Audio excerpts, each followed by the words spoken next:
ತೇಜ್ ಪ್ರಭು ನ್ಯೂಸ್ಗೆ ಸ್ವಾಗತ. ಪ್ರತಿ ವರ್ಷದಂತೆ ಈ ವರ್ಷವೂ ಕೂಡ ಆಷಾಢಿ ಏಕಾದಶಿ ನಿಮಿತ್ತವಾಗಿ ಇಂದು ಸಂಕೇಶ್ವರ ಪಟ್ಟಣದ ಶ್ರೀ ಭವಾನಿ ಶಂಕರ್ ಗೊಂದಳಿ ಸಮಾಜ್ ಕಮಿಟಿ ಸಂಕೇಶ್ವರ್ ಗೊಂದಳಿ ಗಲ್ಲಿಯಲ್ಲಿ ಶ್ರೀ ವಿಠ್ಠಲ್ ರುಕ್ಮಿಣಿ ಮಂದಿರದಲ್ಲಿ ಮುಂಜಾನೆ 6 ಗಂಟೆಗೆ ಪಂಚಾಮೃತ ಅಭಿಷೇಕ, ಮಹಾಪೂಜೆ, ಮಹಾ ಆರತಿ, ಹೂವಿನ ಅಲಂಕಾರ ಮಾಡಲಾಯಿತು.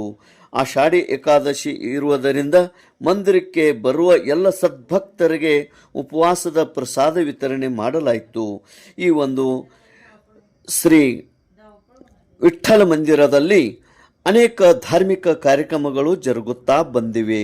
ಈ ಪೂಜೆ, ಪುರಸ್ಕಾರ, ಆರತಿ ಹಾಗೂ ಮಹಾಪ್ರಸಾದ ಮತ್ತು ಸಂಜೆ ಭಜನೆ ಕಾರ್ಯಕ್ರಮ ಹೀಗೆ ಹಲವಾರು ಕಾರ್ಯಕ್ರಮಗಳು ಮಾಡಿಕೊಂಡು ಬಂದಿರುತ್ತಾರೆ. ಗೊಂದಳಿ ಗಲ್ಲಿಯ ಶ್ರೀ ವಿಠ್ಠಲ್ ರುಕ್ಮಿಣಿ ಮಂದಿರದಲ್ಲಿ ಇಂದು ಸಾವಿರಾರು ಭಕ್ತಾದಿಗಳು ಬಂದು ವಿಠ್ಠಲ್ ರುಕ್ಮಿಣಿಯ ದರ್ಶನವನ್ನು ಪಡೆದುಕೊಂಡರು.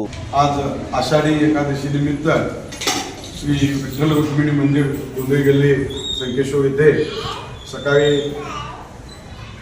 अभिषेक व महापूजा करण्यात आलं.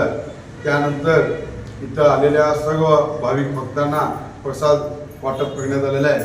प्रत्येक वर्षा पद्धतीनं याही वर्षी मोठ्या उत्साहानं सर्व भाविक भक्तांना या मंदिरामध्ये येऊन विठ्ठल रुक्मिणीचं दर्शन घेऊन प्रसाद घेण्यात आलेला आहे. व आज सायंकाळी 7 वाजता विठ्ठल रुक्मिणी मंदिरमध्ये भजनाचा कार्यक्रम होणार आहे. शंकेश्वर शहरामध्ये सुभाष रोड गोंधळी गल्ली शंकेश्वर इथे विठ्ठल रुक्मिणी मंदिर खूप वर्षाचे जुनं असल्या कारणाने इथे बाळूमामा पण येऊन गेलेले आहेत. तीच प्रथा त्यांच्याच आशीर्वादाने आम्ही इथे सुरू केलेली आहे.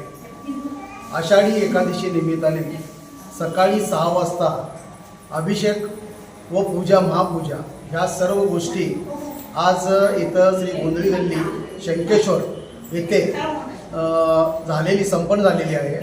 तरी त्याच्यानंतर त्यांचा देवाचा प्रसाद म्हणून आम्ही सगळ्या भाविकांना प्रसाद वाटून त्यांचा दिवसभरात प्रसाद वाटणार आहे. आणि संध्याकाळी 7 वाजता श्रीहरी भजन मंडळ गोंधळी गल्ली शंकेश्वर आज 7 वाजता त्यांचं भजन होणार आहे. तरी इथं येऊन भाविकांनी येऊन गेल्याबद्दल त्यांचे सर्वांचे धन्यवाद.